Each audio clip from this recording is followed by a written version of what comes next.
It's time to chill out and get ready for a mediocre Q&A live stream. If you're old enough, grab yourself your favorite adult beverage, and if you're not, stick with apple juice. Put your feet up and relax. If you have any questions, feel free to ask them in the chat. And now let's cue up the intro music.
Are you guys really ready for a mediocre live stream? From someone who's made so many mistakes that I actually have a YouTube channel about my mistakes? Remember, just because someone's on YouTube doesn't mean they know what they're doing. And I love whoever's in the chat right now. Someone has a really funny name in the chat. I saw it a minute ago here. Keep calm, I'm YouTube certified. That's an awesome name, man. You know, everybody makes mistakes. I talked about this on the last live stream too. Everybody screws things up. In my opinion, if we can learn from those mistakes, we can grow from those mistakes. And nobody's without fault, okay? We all make mistakes. And again, the best thing we can do is try to learn from them. The whole point of this YouTube channel is for me to share my mistakes. I've said it before, it started as a channel for my own employees, on how to, this is how we troubleshoot. The very first video was finding an electrical short. We don't just replace fuses. And if you guys have watched my channel for any length of time, you kind of see that that's how things go. I'm not like crazy, but I like to get to the bottom of things as best as possible. I like to dig into things. I like to figure out, why. My buddy Bill, he's got an awesome name, and I'm going to steal some of his name too, but his name's Curious HVAC Guy on YouTube. And I'd like to think that I'm a curious person too, but I will also say that some of my ability to troubleshoot, or, whatever you want to call it, is from the embarrassment of the mistakes that I've made. My gosh, I've had some embarrassing moments in my career. Having to go to people. I can still remember how embarrassed I was when I got hung up by a technical support person because he had asked me what superheat was, and I told him I don't know what superheat is. And, you know, he hung up on me. And then having to tell the restaurant manager, you know, in a creative way, because I wasn't going to tell the restaurant manager I didn't know what I was doing. You know, I came up with this really creative way of, you know, it's working, but I'm not super confident in it. I think I want to let it run through the night, and I'm going to come back in the morning. I want to talk to the manufacturer, and then I'm going to dig into it a little bit more, but I think you're going to be okay for the night, you know? And that was my BS way of saying, I don't know what I'm doing, but by the time I come back tomorrow, I will know what I'm doing, you know? And I've been driven, as you know, in my short career, I've been driven by embarrassment, you know? Those few times that I felt embarrassment or shame or whatever you want to call it, I never wanted to feel those moments again. And so it drove me to try to better myself, you know. Coming up in the trade, working for my dad, I learned everything that I know from my dad, okay? And what I mean by that, my dad was an old school technician. My dad's still around. My dad, well, because he's not a tech anymore, but he was an old school tech, you know, beer can cold, charged to a certain pressure, that kind of stuff. And, you know, while that worked in the very beginning part of my career, it doesn't really work now. So we had to evolve. And, you know, I was watching things, and I was watching how we'd operate, and I was watching how many parts we would go through. I got to give credit where credit is due, though. My dad taught me one of the best things that I could ever learn, and that was integrity. I've said this story too. I can remember talking about or asking my dad why he didn't charge the customer for all the parts that we put on the air conditioner. You know, and my dad said, well, I only charged him for the part that fixed it. Okay. My dad was throwing parts at it, right? He was struggling to figure out what it was, but he learned from those mistakes. And I learned from those mistakes, and I learned a lot more because I learned integrity and honesty. And I didn't want to see, you know, I saw all those parts that we were using, and it was like, wow, you know, that gets expensive, you know, but we're only charging for the part that fixed it. Like at first it didn't make sense to me, you know, but then it really, you know, now I look back and it's like, wow, you know, I learned so much from my dad. And there's nothing wrong with what he did. I mean, old school was different, right? I know there's some old school guys in here in the chat right now, and you guys kind of know what I'm talking about. You know, equipment was forgiving, customers were forgiving. It's not that way anymore. It's really interesting how the industry has changed. It's not forgiving whatsoever. Connor, thank you so very much for that super chat, man. That is a really awesome, very generous thing of you to do, Connor. Thank you. You're very consistent with those, and that's really awesome, bud. You do not have to do that, but I'm very grateful for it, okay? But you know, this industry has changed in that the equipment, you know, you can't just kind of, it'll get by. It doesn't really work that way. With all the digital circuit boards and sensors and different things we have in our equipment, we have to be precise. And the customers, you know, they don't really tolerate that kind of stuff. You know, customers will fire you in a heartbeat these days, whereas you used to be able to get away with so much as long as you weren't ripping the customer off, you know. But nowadays, man, you know, they'll jump ship and, you know, change to new people in a heartbeat. But hey, we got to learn to be better service technicians. And I am certainly learning every single day. And that's a really important thing about this trade is you'll never know it all. You never will know it all. There's always something new to learn. There's always a new technology coming out. There's always something bigger, greater, and better. Okay. So hello to everybody. I have got a list of things that I want to talk about as usual, and I definitely want to get to the chat too as usual, okay? Do me a favor, if you guys have questions in the chat, put them in caps lock. I will definitely try to address them. If I don't get to those questions, please send me an email to hvacrvideos@gmail.com. I do have to say that the amount of emails that I get these days, it's daunting. It's a lot harder to go through all the emails, but I try. I really do. So you know, if I skip your email, just you can send it again. Okay, it's okay if I miss it. Sometimes, I mean, they literally get buried.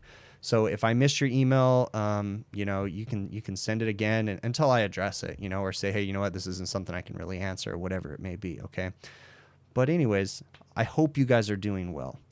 Here in California, it was just announced today, just like a lot of the other states, that we are slowly going to start reopening things again. Our reopening is going to be a lot different than everybody else's. They're just going to open our restaurants to outside dining, meaning that they can set up tents outside the building and they can start to seat people out there again. Now, in the Midwest and back east, I realize that's almost impossible for you guys. Out here, we have mild weather. We don't even know what cold is here in California. Heck, my house today, it dropped to like 35 degrees outside for a brief 2 hours. We had like this little cold snap come through, and we had sleet coming down and stuff. But that's unheard of for us. Okay, the normal winters for us are in the 50s. So we've got the perfect weather to do outdoor dining. I'm thankful for that. We've been very slow as far as work goes for me. Had 2 guys off for like 2 days last week. Everybody was off today because we didn't have any work. And then it's funny because the outdoor dining thing, they opened it back up, or at least they said they were going to open it. And then, I kid you not, 8 service calls come through, and it's like, wow, so it's crazy. I'm hoping that we start to pick back up.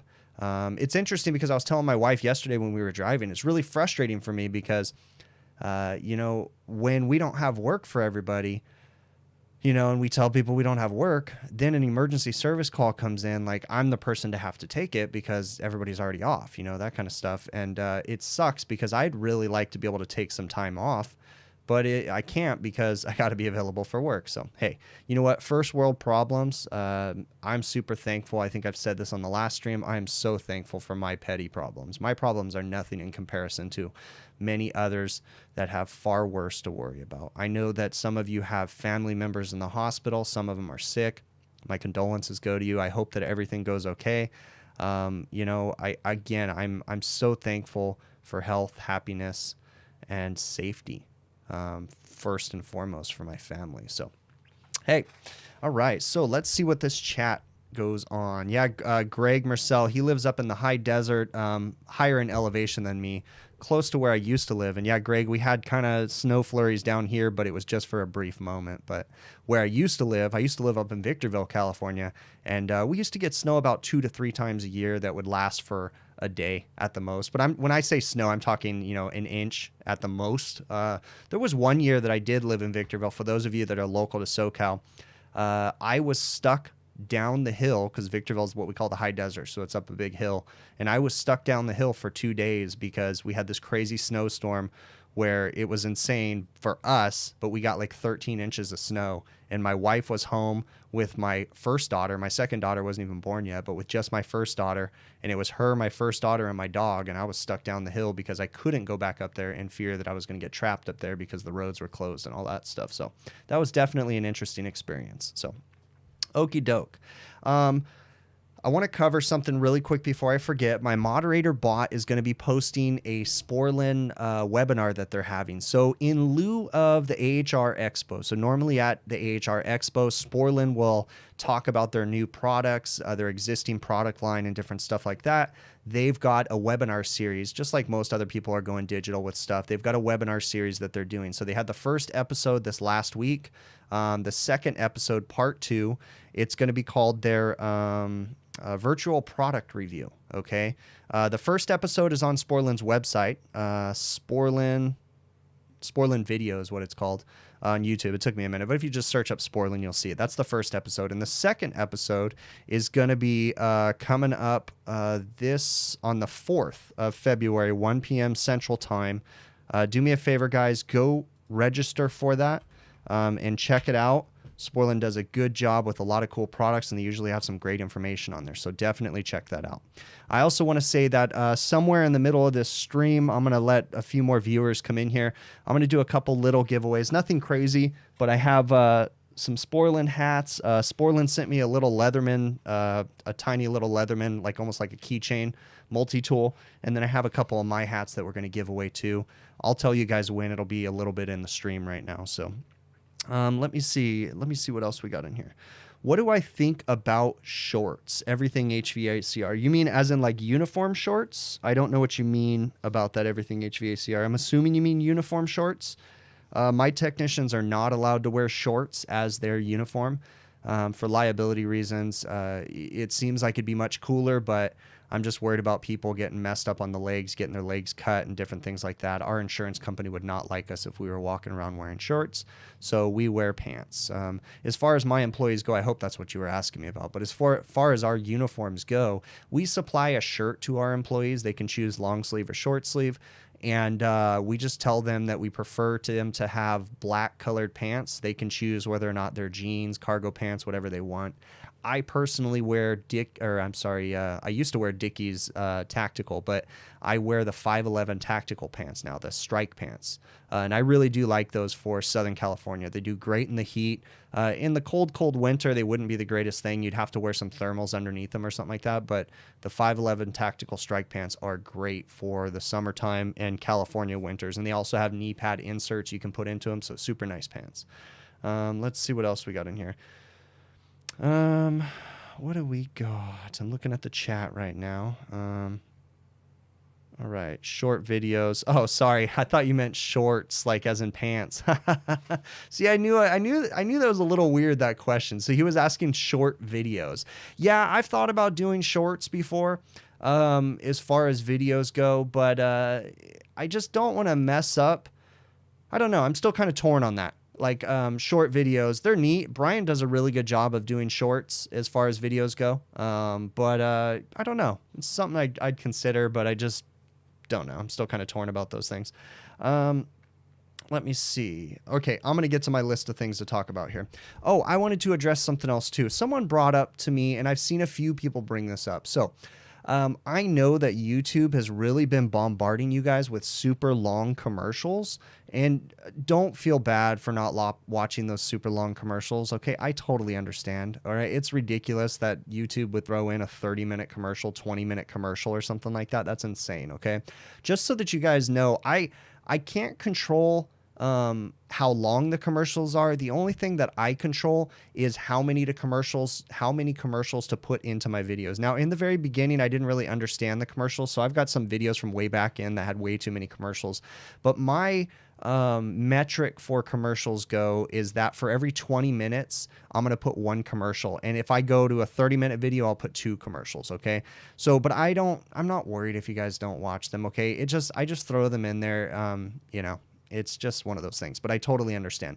The other issue thing that people bring up to me all the time is certain advertisers. Okay.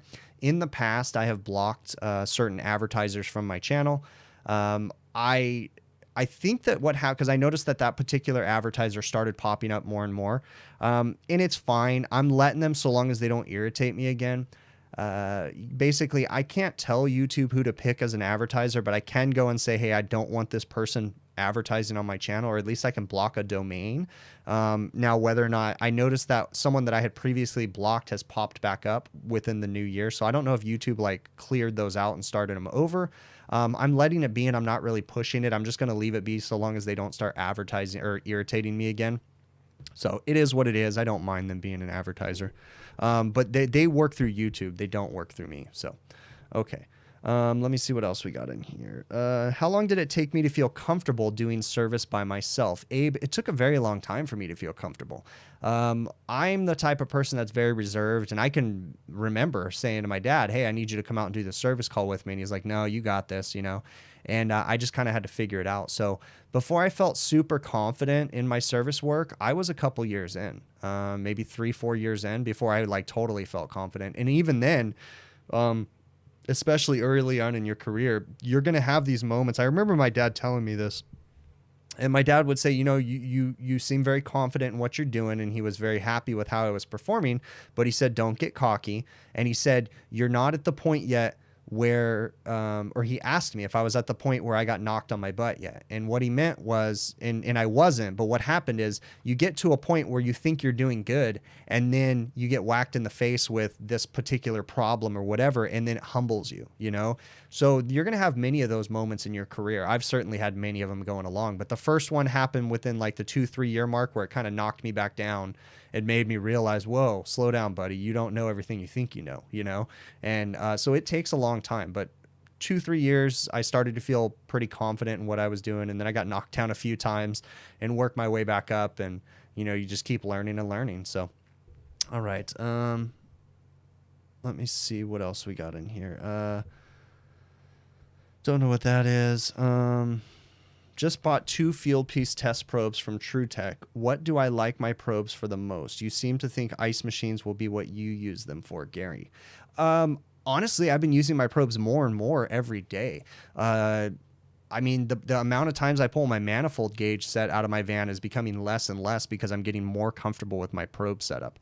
I love the probes for working on small refrigeration, for working on R290 propane units, ice machines. But see, I don't work on very many self-contained ice machines. Most of mine are remote ice machines that have, 9 to 15 pound refrigerant charges. So using service gauges is no big deal when you've got big charges like that.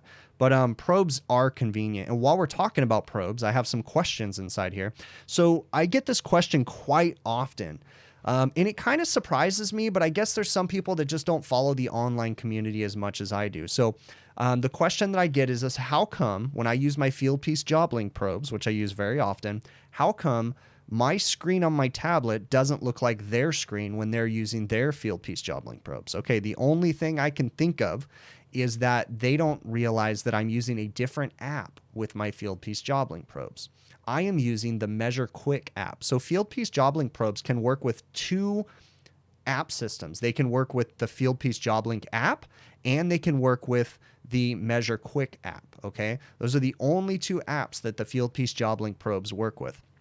I personally choose to use the Measure Quick a little bit more, but there is times that I still fall back on the field piece job link apps for certain situations.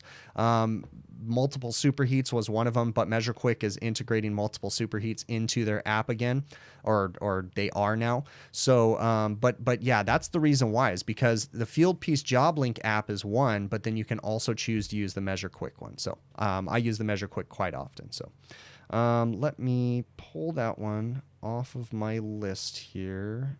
I don't even know where that is, but let's go ahead and get to this. Do an HVAC fails channel.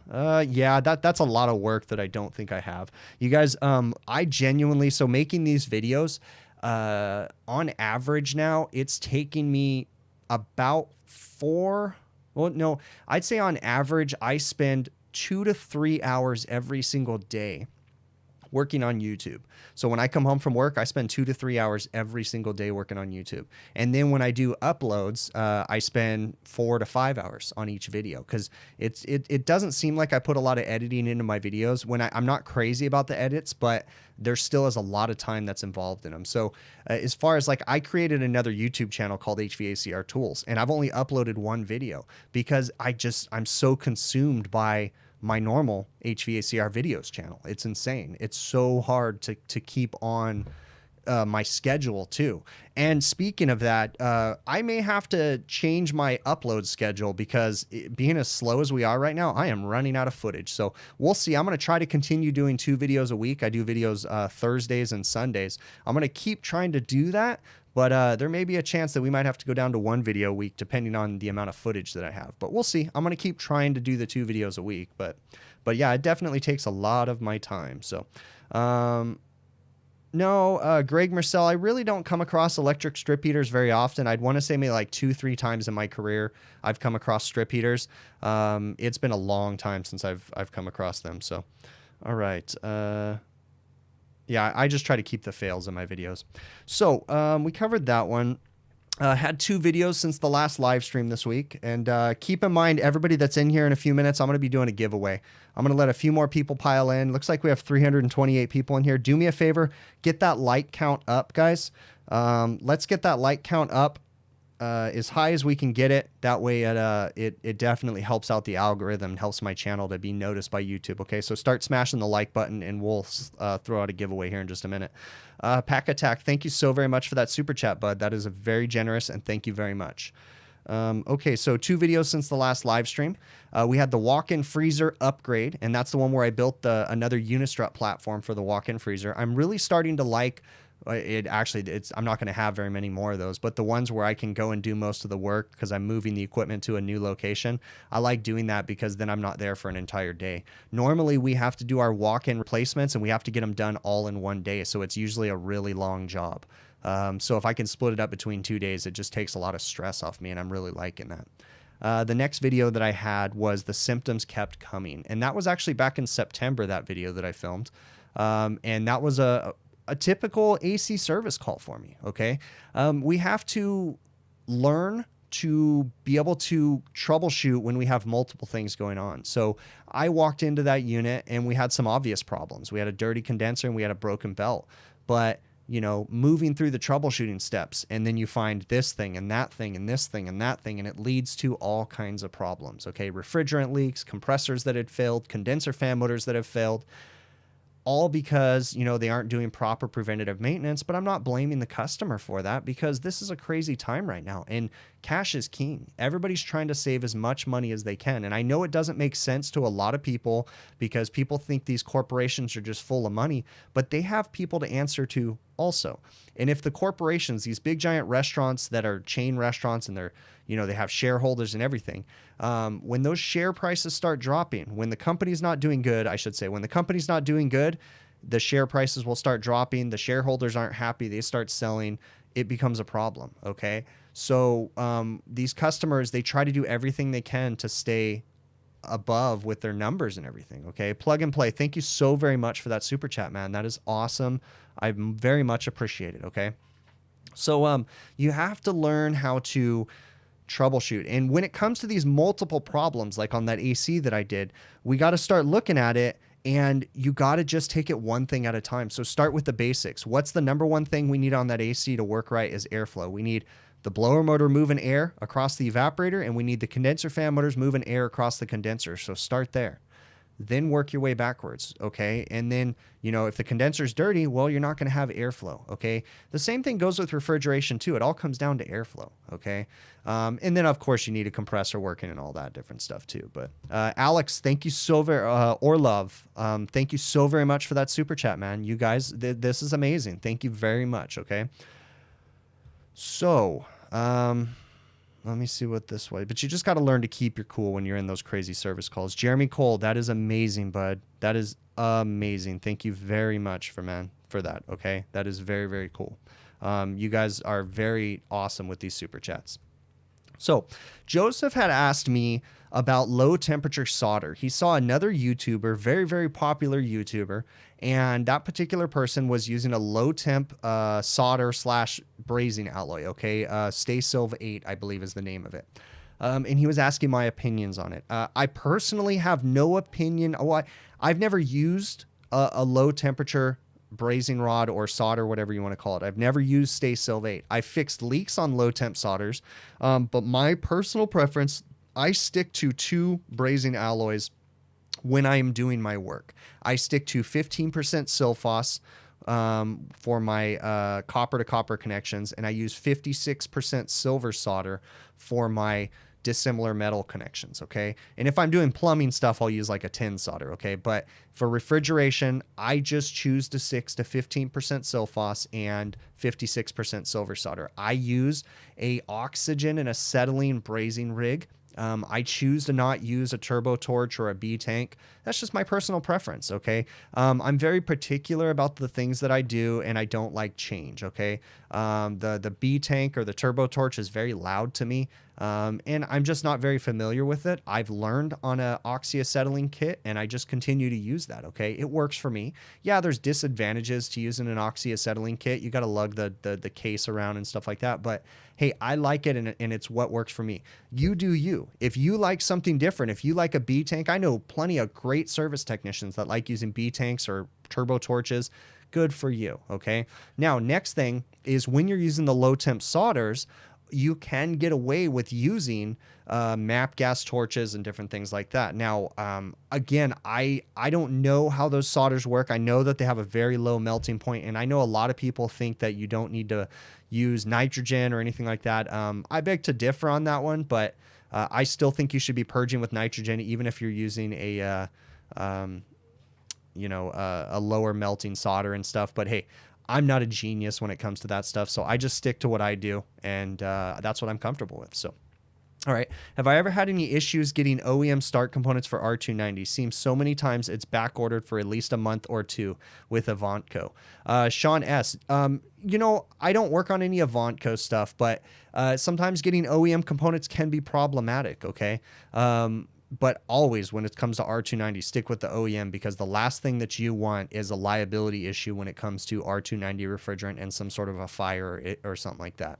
I personally have not really had an issue. I do a lot of Delfield refrigeration repairs, and I've run into different things. The one thing I will say is if you can't get them from Avantco, okay, what I would highly suggest is look at the manufacturer of that compressor and try to order the OEM components from the manufacturer's distributor, because then you're still sticking with OEM.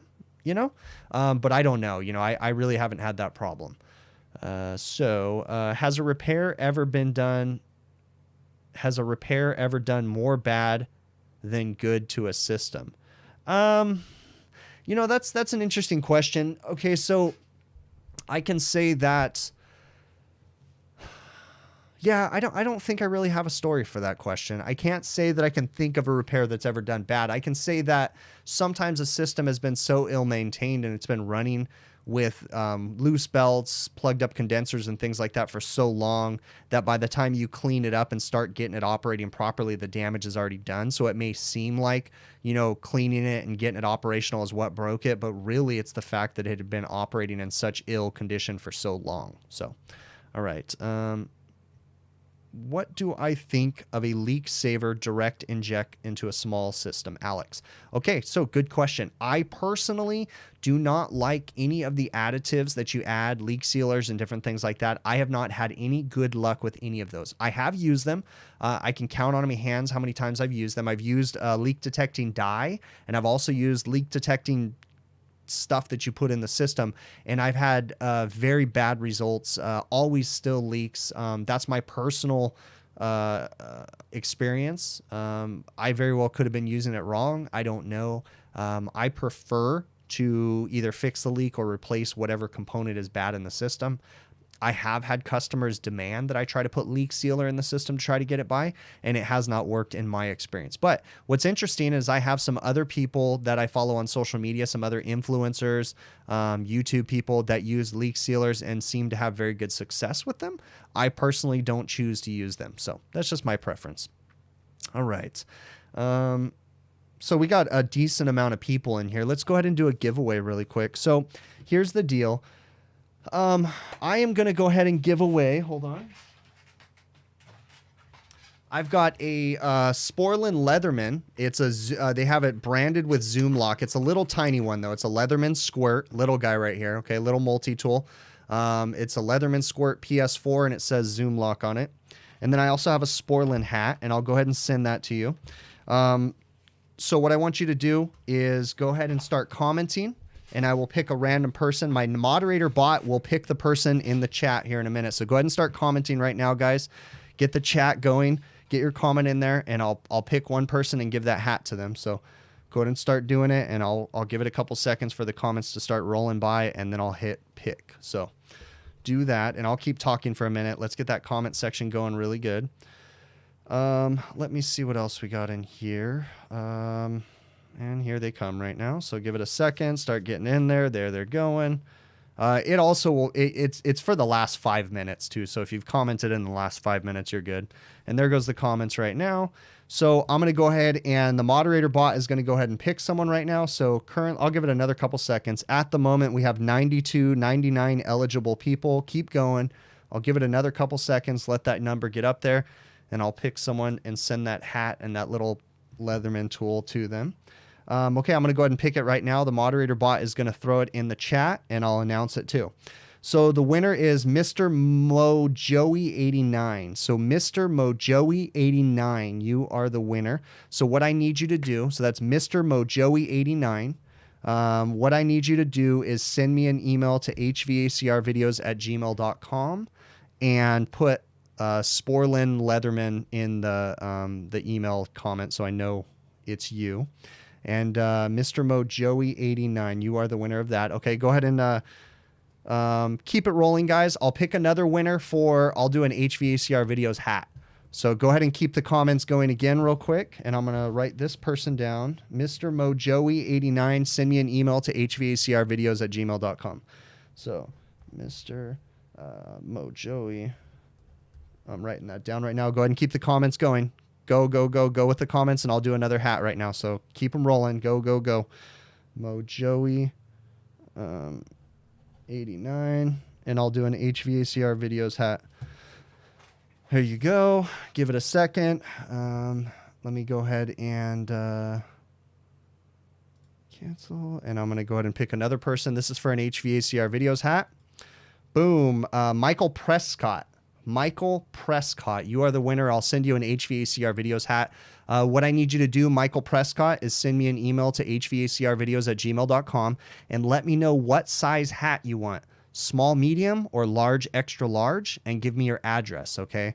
And the Mr. Mo Joey 89, I also need your address too, okay? So Michael Prescott, you want an HVACR videos hat, okay? Let's do it again.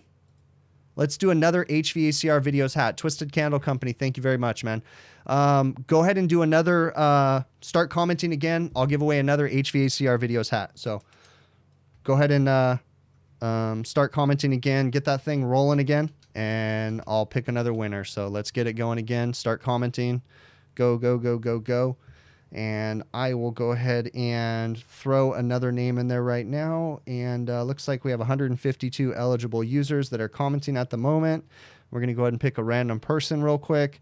And here you go. Air Fultz. Air Fultz. You are the last winner. Air Fultz. Air Fultz. I'm writing those names down. Okay, that's it, guys. That's all for the giveaways. So go ahead and stop with the crazy chatting right now.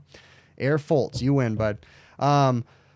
So the winners, the 3 people that I picked your names, send me an email to hvacrvideos@gmail.com and go ahead and give me your address, and I'll get your prizes sent out to you. Okay, cool. So I'll try to do these a little bit more, and I will tell you guys right now that with my thanks so much for the super chats I see coming through right now. That's awesome, guys.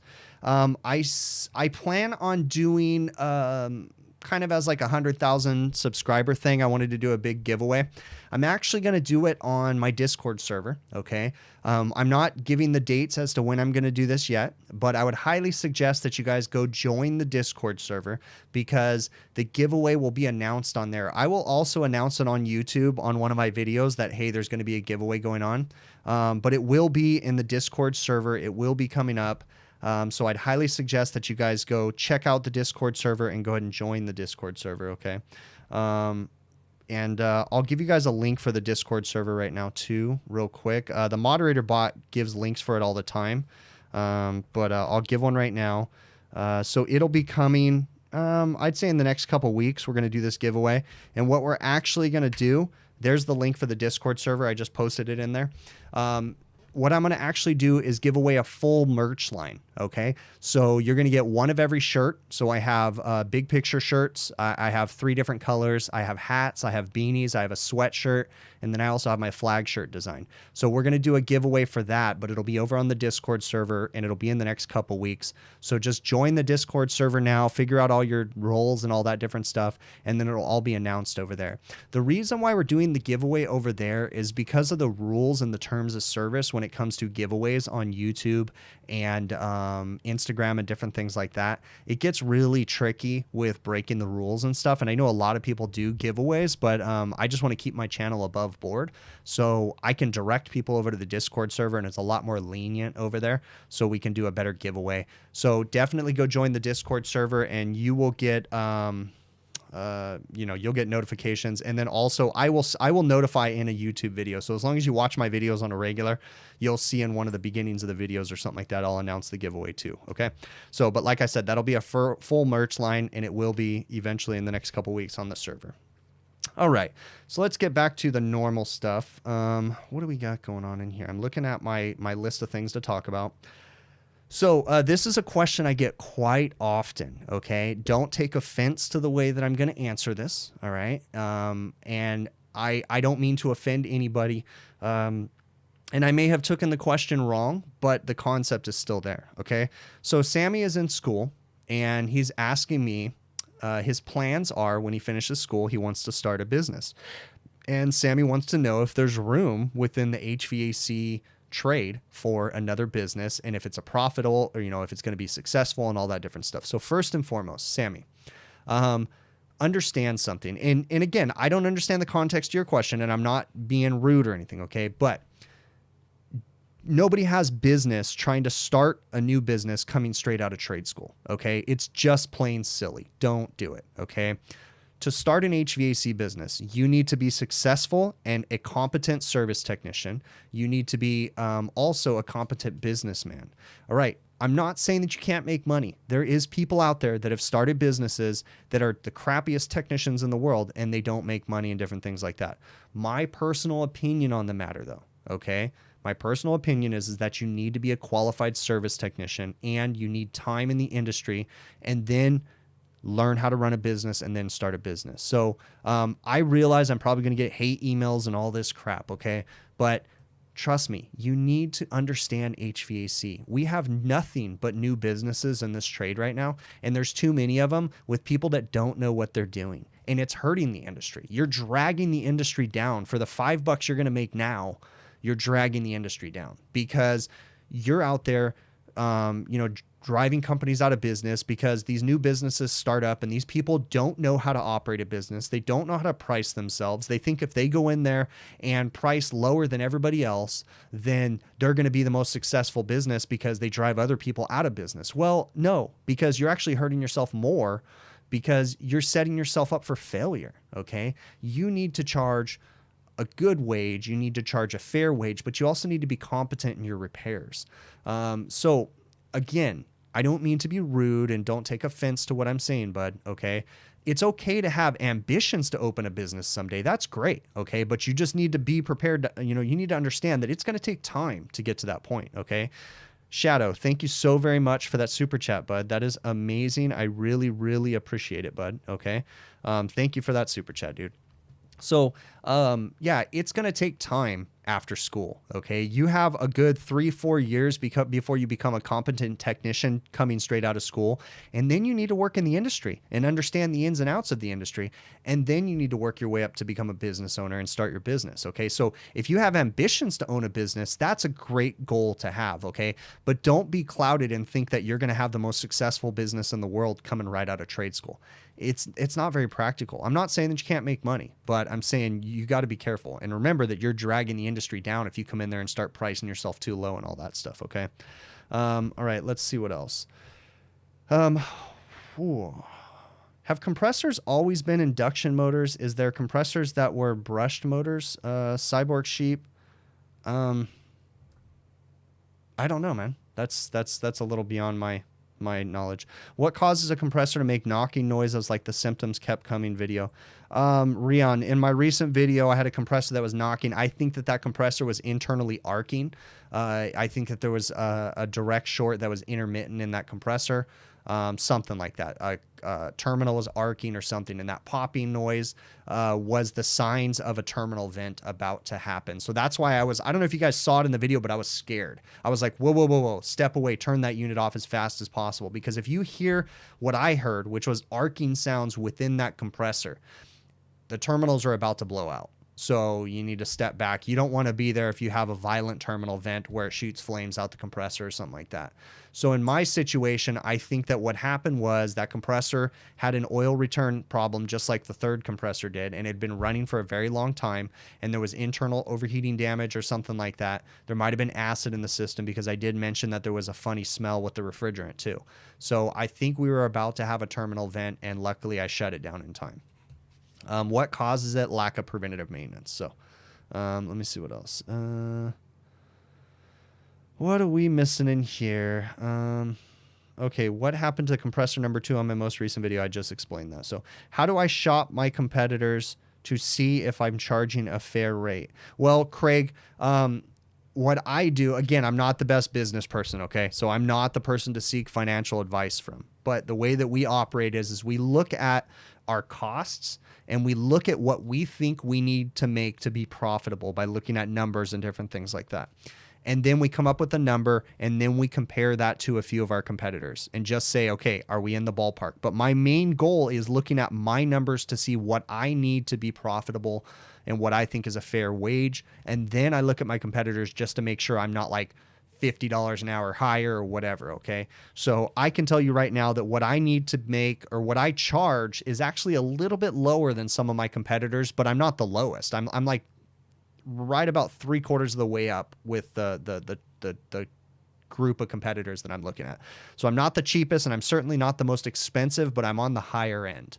And to be honest with you, I'd love to raise my prices because times are tight and stuff, but I have to be careful, especially in these crazy financial times right now. We don't want to price ourselves out of the market. So, all right, I'm going to get to my list of things to talk about. Lewis asked me, and this is a great question, and I'm going to answer this because I get this one a lot. Lewis emailed me and he wants to know where I get my ohm charts. So I'm assuming he watched a recent install video where I used an ohm calculator and calculated the resistance value of a crankcase heater and then checked the performance of it. So that's simply just the Ohm's law formula is all that it is. Okay. So, but you can go on any app store and you could just look up ohm calculator. Okay. And I downloaded it but you can do the math yourself by hand. The next question that he had is, how do I figure out what all these new refrigerant pressures should be? And this one is kind of like you're triggering me right now. Okay. Again, I'm not mad, but I understand the question because I used to think in this way too. What pressure should I run? Stop looking at pressures. This is what I'm trying to tell everybody right now. I get this question so many times. What pressure should R22 be on a walk-in cooler? I have no idea. I threw that number out of my head. I used to know what I thought the pressure should be, but I forgot them because I don't need them anymore. Because all that I'm concerned about is temperatures, okay? Saturation temperatures. What is the saturation temperature of a walk-in cooler that has a 10-degree TD, okay? And I want to maintain a 35-degree box temperature. 25-degree saturation temperature on the evaporator. So that means that my vapor saturation temperature should be 25 degrees, okay? What is the condensing temperature of a system that has a, I don't know, 20-degree condensing temp over rise when it's 100 degrees outside? Well, if it's 100 degrees outside, my condensing temp should be 120 degrees. Therefore, if I look at a pressure temperature chart, my pressure should be correspondent to 120 degrees, okay? You have to be careful when you work with some of these glides, and you have to learn how to work with the midpoint and stuff like that. But the important thing that I'm trying to tell you guys is forget what the pressures are. We have too many different flavors of refrigerant on this pressure chart that you guys can barely see half of. It's got all these different refrigerants on it, and they all operate at different pressures. There's too many things to remember. But if you just remember temperatures, okay, you're good to go, right? Because you know saturation temperatures, then you can look at the pressure chart and you can calculate what it is. So forget the pressure numbers, throw them out the window and use the saturation temperatures, okay? Now, I'm not faulting any of you for doing that because majority of my career, I focused on pressures, but it started to get way too confusing with when I first started, we were still using R12, 502, and R22, and then R12 was on the way and 502 was on the way out. So then we dropped in MP66, MP39, 409A, 408A. Then you started putting Hot Shot in there, Hot Shot 2, all these different flavors, and it got way too confusing to know what the pressure should be. Start focusing on the temperatures, and your life will be that much easier, guys, okay? All right, let's get to the chat and see what I'm missing. Let me see. What is my thoughts on a heat pump versus electric heat versus gas heat? This is Texas. So like me, they only use heat a few weeks out of the year. Well, Kevin, it really depends on your utility costs, bud. Here in Southern California, electricity is through the roof. So running a heat pump in the winter is probably not as economical as running a gas furnace. Okay, we have a lot of gas furnaces here, but on the flip side, you're not going to get carbon monoxide poisoning from a heat pump. So you do the math there. If your electricity costs are low enough and you can get away with using a heat pump, so be it. Go for it, okay? Do what my buddy Nate Adams says and electrify your house. Get rid of your gas combustion appliances and all that stuff. But me personally, my gas furnace does just fine, and my utility costs for natural gas are really, really low, except for I have an outdoor barbecue, and we barbecued some food the other night, and I forgot to turn the barbecue off because I usually, when I'm done barbecuing, I'll scrape it to clean the grill, and then I turn it on high and close the lid, and it runs off of natural gas. And I totally spaced and went to bed and woke up 12 hours later, and my barbecue outside was still on high. And it's one of these big barbecues so I can't imagine what my gas bill is going to be. It's going to be insane because that thing moves some crazy gas through that thing, and it was just going. But for the most part, my gas bill is usually really, really low. My electric bill is through the roof, okay? My electric bill, the bill that I pay usually on average, because I have like an averaging bill, I think I pay $250 a month. And then as we get into the summer, even though I'm averaging, the prices still go up. I end up paying like $400 a month in the summer. So my electric bills are insane. And I don't even live in a giant house. It's like a 1,700 square foot, nothing fancy. We don't have a pool or anything like that. So, all right, let me get to my list of things to talk about here. In my recent video where I had to clean the AC, I got a lot of comments, and I've addressed this before. I've actually shown it in a video. When I have no water pressure, how come I didn't use a booster pump? Well, a lot of people were commenting that I should get the M18 Milwaukee transfer pump. I actually had the M18 Milwaukee transfer pump, and it didn't quite work for me. So the transfer pumps, they do boost the pressure ever so slightly. If you get the big giant Milwaukee batteries, they work really well. But the problem is that you need to bring a bucket of water. Someone had commented in my comments to bring a 5-gallon bucket of water, because what'll happen is my water pressure is still so low that I put the transfer pump on there. The transfer pump will start to cavitate because the incoming water, it'll pump the water out faster than it can bring the water back in, right? So in that case, I need to bring probably like one of those big giant trash cans on the roof and fill it with water and have the transfer pump pull from the water. Then have the water hose fill up the trash can, and that just seems like a lot of work. So, I get by for the most part. I have 2 restaurants that I can think of right now that have that crazy low water pressure, and I only have to clean them that bad maybe 2-3 times a year. So it's not worth me bringing up all that crap. But I have bought the Milwaukee transfer pump and actually took it back because it just didn't do what I needed it to do. So that's my thing. All right, let me see what else we got in this chat. I'm going to get down to the bottom. Our freezer evaporator coil temperature is all the same temperature. Well, it just depends on the temperature you're trying to maintain and what it was designed at. So for the most part, if you're talking about just a general walk-in freezer that runs -10 degrees inside the box, I'm probably going to have a 10-degree TD on that evaporator. So it's going to be running a -20 degree evaporator temp.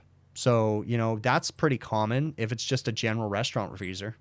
All right, let's see what else. How violent is a compressor terminal blowout? It really depends on each particular situation. Sometimes it could just pop a pin, but sometimes it can ignite and shoot a flame out maybe 6 inches long. Sometimes it could, who knows? But I honestly, I don't think I've ever seen a terminal vent besides seeing a video of it.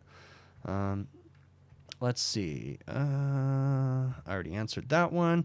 All right, I'm going to get to my list right here. Jared asked me, and this is another question I get all the time. Jared asked me, what am I looking for in a new technician straight out of trade school? Okay, a new technician straight out of trade school, of course I want him to have gotten good grades in school, but as a service technician myself, I know that trade school does not teach him everything he's going to need to know, and I'm going to pretty much have to teach him everything all over again. Trade school for me, with my technicians, usually gives them the basics and an understanding of what superheat and subcooling is and the general terms. So I can say, hey, go get my manifold gauge set, and he knows what that is, okay? But as far as that, if I'm hiring a technician straight out of trade school, I'm more or less looking at his attitude and his ability to troubleshoot, the way that he can interact and problem solve and interact with a customer in a bad situation, his temperament, and just the demeanor in which he carries himself. Okay, so I'm looking more at him as a person, assuming that he has basic troubleshooting skills. Let me see what else we got in here. Questions? I already answered that one. This is an interesting one. So how do I pull a vacuum on a pumped down system? This person is asking me if he needs to close the king valve on the discharge line. No, you're not understanding the concept of a pump down, okay? If you are pumping down a system at the liquid line receiver, what you are doing is front seating the king valve, okay, on the receiver, because the king valve is the only place there's a king valve on a system is on the outlet of the receiver, okay? So when you pump down the king valve, you front seat it, you stop the refrigerant flow coming out of that receiver, but your compressor continues to pump and pump and pump until the pressure gets low enough that the low pressure control shuts the system off. Then when the compressor shuts off, the refrigerant stops at the reed valves in the head of the compressor. The reed valve is stopping the refrigerant from coming back into the low side. So once you pump down the king valve, you don't need to do anything else but pull a vacuum on the low side of the system. You do not open your high side gauge. You do not do anything with your high side on your gauges. You just pull it on the low side. Understanding a couple things. If you have a leaking reed valve or a leaking suction valve in the compressor, you're not going to be able to pull a vacuum. And also on a pump down system, understand that you're never going to pull a perfect vacuum because the system is never 100% leak free. You can't trust that king valve and you can't trust that reed valve in the compressor. There will always be a little bit of leak by. So if you try to pull a perfect 200 micron vacuum with no rise in the decay, you're going to end up pulling all the refrigerant out of the system. So in my experience. All right, let's see what else we got in here. Let me see what else we got in here. Okay, I'm not seeing anything else. Okay, so Robert Hartley, you're saying a lot of the true coolers you work on with your employer are utilizing R290. When weighing in the charge, you're noticing the high side service valve is blowing out at correct charge. Is there a reason for this? Is blowing out at correct charge? I don't understand what you're saying, Robert. That's an interesting one, bud. I don't know if I'm going to get the context of this in the chat. You can definitely try to put it in the chat again. Do me a favor, put your reply in caps lock. But if I don't see your reply, send me an email, Robert, because I'd love to talk to you some more about this. hvacrvideos@gmail.com, okay? Okay, hot gas bypass on a heat pump for low ambient. Maybe liquid injection to control the discharge temp. TJK, I usually don't see liquid injection on heat pumps unless it's like a built-up system. Yeah, I'm assuming you're answering someone else's question in there. So you ask honest questions and get ridiculed. Jesse, I don't know what your question is, bud. Feel free to send me an email to hvacrvideos@gmail.com. Let me see what else we got in here. What is that? I don't know what the heck that is. I'm getting weird emails right now. Okay. Let me see what else I got in here. Robert asked about the bipolar ionizer that I installed in my house. Okay, so if you guys recall, a couple months ago, I did a video installing a bunch of bipolar ionizers in a restaurant air conditioning, or in several restaurants, okay? And I actually made a video about it, but I actually had to pull down the video. I can't really go into crazy detail. It had nothing to do with the manufacturer and it had everything to do with the customer, okay? That's about as far as I'm going to go with that. Nothing that I did wrong with the customer, but for liability reasons, the customer's going through some stuff and I didn't want that video to be searched. And, anyways, that's it. So I pulled the video down, but I discussed it and said that I had installed a bipolar ionizer in my house. Okay, now, first and foremost, I want to say that I really don't. In the beginning, I was very skeptical of the bipolar ionizers. I don't know. It's voodoo magic to me. I don't understand how they work. So it's hard for me to understand that they're practical and they do anything. Okay. But, so I went ahead and installed one in my house just out of curiosity. I actually installed 2 of them in my house. I installed one in my garage that has cat boxes in there and it smells like cat piss all the time. It pisses me off. And I installed one in my air handler or my furnace too. Okay. So the one in my furnace, I notice absolutely no difference. My filter in my furnace is not any dirtier than it's ever been. I do not notice dust buildup on my walls or anything like that more than I ever have. Okay. So I don't see any difference. The only thing that tells me that the bipolar ionizer is working is that when you open up my furnace cabinet and you can smell a bleach smell, which is, I've been told by my buddy Clive over at bigclive.com. I've been told that that's the ozone generation happening with that. Okay.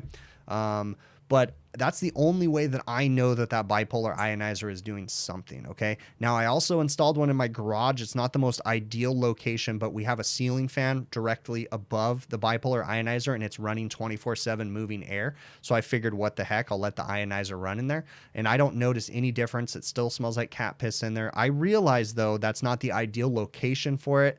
But I don't notice any difference by running the bipolar ionizers in my house. Nothing at all. I will say that I did have one plugged in my office, sitting up by that I can't move my hand, by that Lego car right there.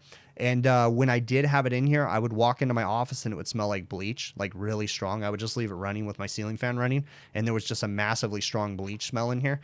But other than that, no difference. I don't notice any health benefits whatsoever. So I did see a super chat come through. Thank you very much, G. You're saying on heat pump systems with vents that are 25 feet from the unit, what is the best way to keep not only the vent pressure, but the temperature consistent also? It's all about airflow, bud. If you're not having consistent temperatures, then something's going on. The system, first off, your airflow has to be 100% correct. The ductwork has to be sized correct for the proper throw. Okay. The throw is the amount and the force at which the air, the length of which the air lands across the room, and the force at which it's pushed out of the vent, okay? And if the ductwork is not designed properly and set up properly, then your system is never going to run correctly, and it's not going to maintain consistent temperatures, okay? Now, assuming that everything else is working within your system, okay? But airflow is key when it comes to temperature issues, okay? Majorly key. All right, let's see what else. Why did some old receivers have queen valves? I don't know. I come across receivers that have queen and king valves. Yeah.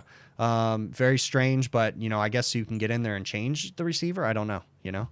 All right, let's see what else. Seems like my Coke nose has improved since the install of the bipolar ionizer. Yeah, maybe. All right. Let me see what else we got in here. Donovan Lapat, your employer said that if you you do not have to have a decay test if you triple evacuate a system. Is that true? Okay.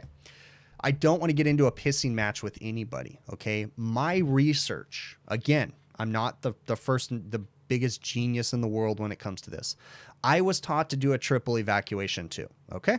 I have since learned, in my opinion, is that a triple evacuation is useless, okay? Triple evacuation, in my opinion, was designed for us having crappy evacuation practices, okay? So the concept of a triple evacuation is you hook a vacuum pump up to a system, you pull it down to a certain level, then you purge the system with what we used to call a dry inert gas or a dry gas. Okay, so sometimes we would use R22 or nowadays they say to use an inert gas, which nitrogen is not inert, by the way. Okay, but they say to use nitrogen because it's dry and it'll absorb the moisture. Okay, so you would pull it down to a certain level, purge the system with nitrogen, pull it down again, purge the system with nitrogen, pull it down again, purge the system with nitrogen, and then do your final evacuation, okay? Nowadays, we can eliminate all of that, okay? Number one thing you could do to speed up your evacuation, don't worry about a triple evac, is take the Schraders out of the things and stop pulling through your gauge hoses. Get proper evacuation hoses, 3/4 inch diameter or bigger diameter hoses. Pull without Schraders on the system. You will not need a triple evacuation. The only way to know for sure that you do not have leaks in your system and that you have a properly dehydrated system, all the moisture has been removed, is to do a decay test. Now, I am going to say something. Vacuums are never going to be perfect, guys. Okay. These things that you see people pulling up their field piece manifold, and you see a picture on Facebook where it says, I pulled 200 microns on a field piece manifold. Okay. No, nothing to do with the manifold. It's using the micron gauge in the manifold. There's a whole bunch wrong with that, and that's not a true number, okay? Now, you can certainly there's nothing wrong with the micron gauge in the manifold itself, but I'm just saying these people that post these pictures of these perfect vacuums using a manifold gauge set is not true. Now, also understand that, you know, vacuums are very hard. Even having all the fancy tools that I have in these fancy True Blue hoses and all this stuff, I still get frustrated with vacuums. You get pissed off half the time, okay? There's practical and there's perfect vacuum, okay? You have to find your happy medium somewhere in between there. My personal choice is, or my personal view is that a triple evacuation is a waste of time. If you have proper evacuation hoses, you can achieve a much better vacuum in a shorter amount of time than it would take you to do a triple evac. Most of the people that think they're pulling a perfect vacuum are just wasting their time and not even pulling a half-ass vacuum, okay? There's a lot of learning for the entire industry to learn about evacuations, and what I would highly suggest is just look up the name Jim Bergman Evacuation. Just search that on YouTube and watch some of Jim's videos where he talks about evacuations, and he'll educate you and your mind will be like, boom, explosion, okay? So my opinion is a triple evacuation is a waste of time. That was there for old school techs that didn't have proper equipment, but now that we have the ability to get fancy vacuum hoses and nice, good vacuum pumps and core removal tools, we don't need to do a triple evac anymore. That's my personal opinion, okay? But I could be wrong. So I'm not saying you're bad for doing a triple evac. All right. Was there any walk-in freezers with a bad panic alarm? Yeah, but I've run into lots of those right now. But I can't think of one particular one. Let's see what else. Sal had actually asked me how to clean the vacuum sensors, okay, on his field piece manifold. So what you want to do, if you read in the instructions for the manifold with the True Blue vacuum or the AccuTools vacuum gauge, the field piece vacuum gauge, the field piece manifold, the Testo manifold, any of them that have vacuum gauges in it, is that you want to clean the vacuum gauge with alcohol. Okay, so you take an alcohol, you put it on the sensor, you shake it up, you drain it, you put it on there again, shake it up, drain it. Alcohol is not going to damage it. It needs to be, you need to read the instructions because there's a specific type of alcohol. I will say, and I'm not going to give anything away, but there's a solution coming out for cleaning vacuum sensors. That's all I'm going to say right now. Someone is working on a solution, so keep in mind or keep ready for that. That's coming sometime soon. All right. How do we identify equipment on the roof when we have multiple condensing units or multiple air conditioners? That can be tricky. Okay. That is an art in itself. I came up in the trade working for, a particular Mexican restaurant out here in California, and you go up on the roof and there'd be, 15 air conditioners on there, and there'd be refrigeration units all over the roof, and nothing would be labeled. And it took me a long time to figure out how to start doing it. So what's the best way to figure out what equipment belongs to what equipment within the restaurant and on the roof? And time. Okay. First off, if you can get 2 people, it's even better, but time. Okay. You can use some of these fancy tools, Bluetooth, field piece, like the S-Man or SC480 meter. You can get it to connect with your system via Bluetooth with your phone, and you can go downstairs and turn the temperature controller on and off, and you can put an amp clamp and you can watch the current turn on and off, when you turn it on and off downstairs. Same thing with temperature clamps downstairs. You can put temperature clamps looking at the supply and return air, and you can turn the equipment on and off on the roof and look at the changes. If you got 2 people, that's the easiest way. You have one guy turn it on while one guy's on the roof. The most important thing I can tell you is, so let's just say, like, for instance, we're trying to find a breaker, right? And I send a guy to the breaker panel and he turns off a breaker and my equipment turns off. And I say, yes, that's it. You need to test it 2 or 3 more times to make sure it wasn't a coincidence that the equipment turned off at the same time that he flipped that breaker. You understand where I'm going at with that? Because I've seen that happen before. So if I send a guy up onto the roof or down to the breaker panel and I'm on the roof checking power and I say, turn off the main breaker, and he turns it off and my equipment turns off, I tell him, I keep my meter on there and I say, turn it back on, turn it back off, and I watch it 2-3 times. Then we lock it out and do our work on it. Okay. So it's just going to take time to dig into that equipment. If you don't have a second person, it's going to take even longer to figure out what's what. And then you need to take a paint marker with you and label it, okay, for the next guy. What was that loud humming sound on my latest exhaust fan video? That was a dirty exhaust fan. The whole entire fan was coated in grease, and that grease was making like a harmonic sound inside the fan. The customer needed to have that equipment cleaned. So I told them to get it cleaned and that we would recheck the system once it's completely cleaned and see if that sound continues. If it does continue, then it's going to end up being a motor issue. But more than likely, it was just extremely dirty, and it was just the harmonic sound from that plugged up fan. All right. I already answered that one. What am I missing right here? Have I found a decent vacuum core removal tool that doesn't leak? I have been having a heck of a time with vacuum core removal tools leaking. Right in the very beginning, every single one work great.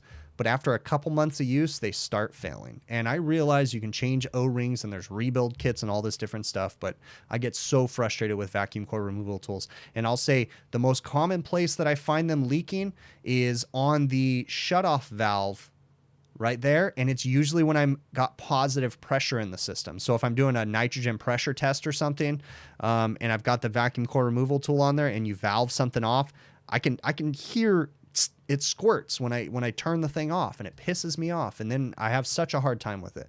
I have not tried the Navac vacuum core removal tool, but honestly, I've been so frustrated with all the other brands I've tried. All right. Oh, I had in the very beginning of the chat in this live stream, some people were talking about putting inverters in their vans and charging batteries and different things like that. I used to have an inverter in one of my vans, actually in several of my vans. I used to have a power inverter, and I would constantly forget to turn the thing off because I had wired it up. I didn't have like a kill switch or anything, and I just had it wired it up hot to the battery. And I'd constantly forget to turn the thing off. And then what happened was I got a new van, and I had to pass my van down to the next person, and I didn't want to leave that inverter in there because I just didn't want it to become a fire hazard. So I took the inverter out. So since I used to have a battery charging station in one of my vans. Actually, and probably I have a van tour video on my channel, and I think it was one of my old vans. So I had a battery charging station and everything. My new van that I'm in right now, I didn't bother installing the inverter. I would like to get an inverter that is interlocked with the ignition switch and stuff, but honestly, it just hasn't been something that's been a priority to me. I have enough batteries on my van that I'll usually just do a charging day and charge everything, and then they'll last me for a month. And then, you know, I'll just charge them periodically here and there. So I don't have a great solution for battery charging in my van. I have thought about putting another inverter in, but I just think of the Southern California days when it gets 115 degrees outside. Imagine how hot it is in my van, and that inverter's running. I just didn't want it to be a fire hazard. So I choose to not even keep one in my van right now. Now, I have a 2019 or I think it's a 2019 van. Maybe it's a 2020. I don't know. I can't even remember, but it has like a single outlet in it, receptacle, 115 volt. And then I just have a power strip plugged into that, and I'll plug while I'm driving and stuff, but I just haven't had the need to charge a bunch of batteries while I'm driving. Someone had asked me to talk about the Linux approach method. So Linux uses approach method to verify proper refrigerant charge. So what is approach method? Well, the approach method is what I call ass backwards superheat. Okay, that's just the easiest way to think about it. That's not really what it is. Or I'm sorry, ass backwards subcooling. But the approach method to measure approach temperature on a unit, what you do is you take outdoor ambient air, right? The air going into the condenser, and you compare it to the liquid line surface temperature. So not a saturated temperature of the refrigerant, but the actual surface temperature of the liquid line. So the cool thing about the approach method is that it's a non-invasive method, okay? But Linux has always used that. I don't know why Linux uses that versus an actual subcooling number, but they do. And on a lot of the old Linux units, they actually used to have a dipping well.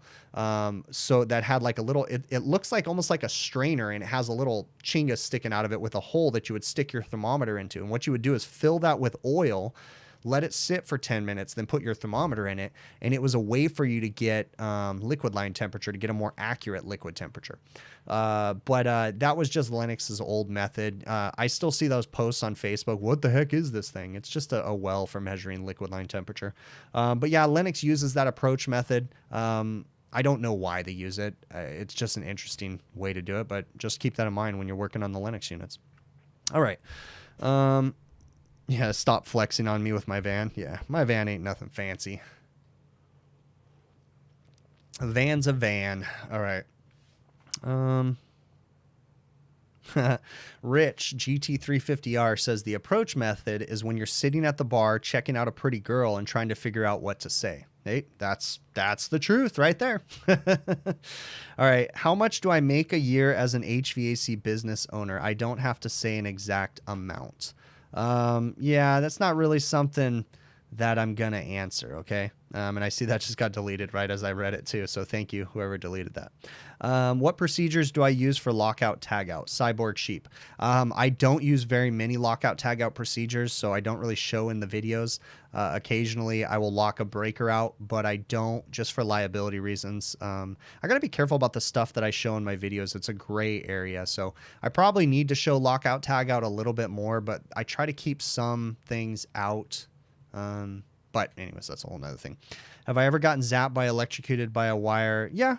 I mean, I've gotten shocked, but only by like 120 volts, nothing bigger than that. So, Let me see what else. Vacuum hoses are 3/4 or 3/8. I just said 3/4, so you want to verify. Brent Hall. My vacuum hoses are made by True Blue. They're called True Blue vacuum hoses by AccuTools, and they are 3/4 inches inside diameter. So they're a true 3/4 inches on the inside. The hoses are they're rather large, and they're long blue hoses. And you can also get 3/8 hoses, right? But the 3/4 inch ID hoses allow you to get the full flow out of your vacuum pump. Again, what I want you to do is go check out, just Google search Jim Bergman evacuation, and he's going to explain it all. He's a much smarter guy than I and has great information on evacuations, okay? Let's see what else. Have I ever installed a new part and have it fail due to wiring it wrong? Yeah. I've told this story a few times. I had a new apprentice working with me, and it was his probably first week working with me, and we were working at a hospital. This is an interesting story. Some of you guys that have watched my streams have probably heard this story. So we were working at a hospital, and we were working in the morgue. We had a 4-passenger morgue cooler, so it could hold 4 bodies in it. 4-passenger morgue cooler that had some bad fan motors. I think 2 of them were bad, and I think it had 5 total. And I went ahead and talked to the customer, and I said, hey, you know what? Let me go ahead and replace all 5. Since 2 of them went bad, it's probably a good idea. This was a very proactive customer, and they were like, oh, heck yeah, just get them all changed, and let's be done with this. So we went ahead and changed all 4 evaporator fan motors, turned the system on, and I got a call that night around 2 in the morning, 3 in the morning, and they said, the morgue cooler smells like it's on fire. So went ahead and headed back out there in the middle of the night. And what had happened was I handed my new apprentice some motors, and I asked him to install them, and he did. He installed them. Well, I handed him the wrong voltage, and I don't blame him at all. It was all my fault. It was a 230-volt system, and I gave him 120-volt motors. So they ran really fast for a very short amount of time, and it burnt up all 4 motors. Now, the funny thing was that was a morgue cooler, and that burning smell was stuck inside that cooler. Even after all those bodies were gone, it smelled like burnt electrical in that cooler for a good 3 years after we did that. And that was a nasty one, and it smelled bad, and they gave me so much crap. They all thought it was the funniest thing in the world. Of course, I fixed it and got it going, but they thought it was the funniest thing in the world because we wired in, and it was my fault because I handed him to the apprentice. So we both learned a lesson. I learned not to take shortcuts and assume voltage, and he learned not to listen to me. So, all right. I have lots of those morgue stories. I was actually just telling my daughter some of those morgue stories too. Working on... it was kind of fun. I mean, don't get me wrong. I'll tell you the worst though. The worst was when I opened up the 4-passenger cooler one time. Actually, they had a 2-passenger cooler right next to it. It was the 2-passenger. We opened up the door because whenever they would call us to work on it, this wasn't a walk-in cooler. This was reach-in. So we call them passenger coolers. But whenever we would open it up, we would tell them there couldn't be anybody in it for us to work on it. That was my rules. If you want us to work on it, they got to go. So one time I had them call me and they said they had a fully loaded morgue and you know, one of the coolers was down. And I said, I can't have those bodies in there because it was one that you had to climb into, and I was like, I'm not climbing over bodies. So I said, you're gonna have to get them out of there. And they were like, well, what do you want me to do with them? And I said, look, bottom line, if you want me to come out tonight, it was the middle of the night, I said they have to be gone by the time I get there. So I ended up going back out there, or for another call, I went out there, and they were gone. All 4 bodies were gone. And I could not figure out where they put them because they had a tiny morgue. And I could only imagine like some orderly lady in like the dietary kitchen or something opened up the walk-in cooler and there's freaking 4 bodies in there or something. Like, what the hell? I don't know where those things went, but they got rid of 4 bodies. But the worst was when I opened up the 2-passenger one time to check to see if there was any bodies in it. And there was a body bag that was folded in half with a name tag on it that was that long. That one hit me in the gut because you knew it was like a child and you were like, yeah, that one sucked. You know, that one was like a gut punch. All right. So now that that's nice and down, have I ever fitted a new part that happened to be faulty? If so, what was it? You know, I can't think of what it is, but yeah, I've had motors that have failed right out of the box and things like that. So, what else? Should you list your OSHA 10 on your resume or do you not look for that on your technicians? OSHA 10 is a good thing. I would put it on your resume. Yeah. Just to show that you've taken proper safety courses and stuff. So for sure. Do it. All right. Let's see what else. All right. Amelia, what the... Oh, okay. All right, cool. All right. Well, I am about out of stuff to talk about. So if you guys have any more questions, definitely throw them in the chat. Okay. Put them in caps lock. I'll try to get to them. And let's see what else we got in here. Yeah, Big Clive is an awesome guy. Clive's a really nice guy, by the way. We've gotten to know Clive as one of our fake internet friends, myself and the Overtime crew. And dude's a cool dude to hang out with. In the few times I've hung out with him in our online chats and stuff, or video chats, and then I know the other Overtime guys have hung out with him a bunch too, and he's just such a cool dude to hang out with. Story of crazy things I did when I was a teenager. Whew. I don't know if the statute of limitations has passed. How did it make me feel? Working in the morgue didn't bother me. Didn't bother me at all. Have I ever worked on walk-in cooler with more than 2 evaporators? Yeah.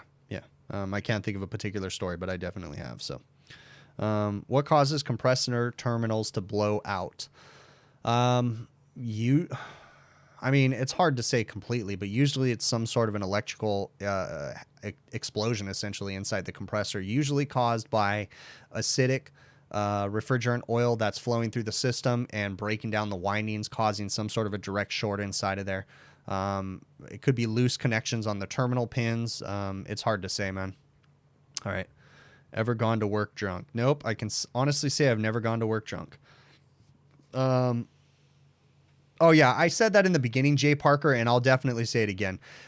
So I've noticed that, thanks for reminding me about that, Jay Parker. So I've noticed that, and I said this in the beginning, that YouTube has been throwing super long commercials on my videos. Guys, don't feel obligated to watch those crazy long commercials. I think that's stupid what YouTube's doing. So I said this in the beginning too. So if I have a 20-minute video, 20 minutes or less, I put 1 commercial. Anything over 20 minutes, and for the next additional 20 minutes, I'll add a second commercial. So if it's a 30-minute video, there's going to be 2 commercials. I can't control how long the commercials are or what the commercials are for, okay? But if they throw in long commercials, don't feel obligated to watch those things. I wouldn't watch a 20-minute commercial. Don't do that to try to support me or anything like that. Don't, okay? Don't waste your time on some silly 30-minute, 20-minute commercial. That's ridiculous. So, all right. What else we got in here? I don't work in any of the morgue coolers anymore. That's not something you could ever film, by the way. You have to know a morgue cooler is absolutely off limits, and I'm sure you'd get into legal trouble for filming in a morgue cooler because that's people's privacy. So no, negative. Don't ever. If anybody out there ever makes videos or anything like that, don't make them in a morgue because you're violating, whether or not it's even legal troubles, you're violating some serious privacy issues, and that's just, it's okay to tell a funny story about something later, but pictures and videos are a no. Never. Even though it sounds funny, it's not, because that's people's families, and you need to be sensitive about that kind of stuff. And I'm not criticizing you. I'm just saying, like, I can't. All right. Well, I think I am going to go ahead and wrap this one up. I really appreciate you guys. Keep in mind, I said it in the very beginning of this, Sporlan has a webinar coming out, okay, talking about, it's kind of replacing their showcase that they would do at the AHR show. It's talking about, or it's going to be showing, or showcasing, sorry, I'm having trouble spitting out my words, showcasing their new products and existing product line, okay? So definitely check out Sporlan's webinar. I'm going to post a link to it right now. It's going to be on February 4th coming out. Okay, I'm going to post a link right now, and check that out and register for that. They also have already done part 1 of that, and it's on their YouTube channel, Sporlan Video. So search that on YouTube, okay? I really appreciate you guys for watching this. Thanks so much, okay? If you guys have questions, feel free to send me an email to hvacrvideos@gmail.com. And yeah, I will catch you on the next one.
Hey, I wanted to mention something too. I said it in the beginning of the live stream.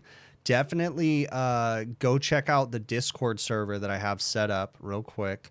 I'm going to be doing a 100K giveaway on the Discord server where I'm going to be giving away a full merch lineup. So one of every size of my shirts, beanies, both beanies, hats, sweatshirts, all that different stuff.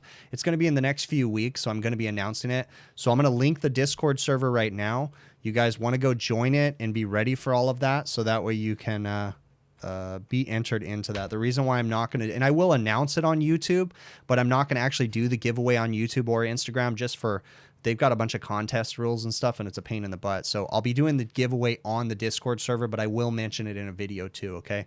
If you guys are interested too, go check out my website, hvacrvideos.com, and you can check out merch and support the channel that way too. So really, really appreciate you.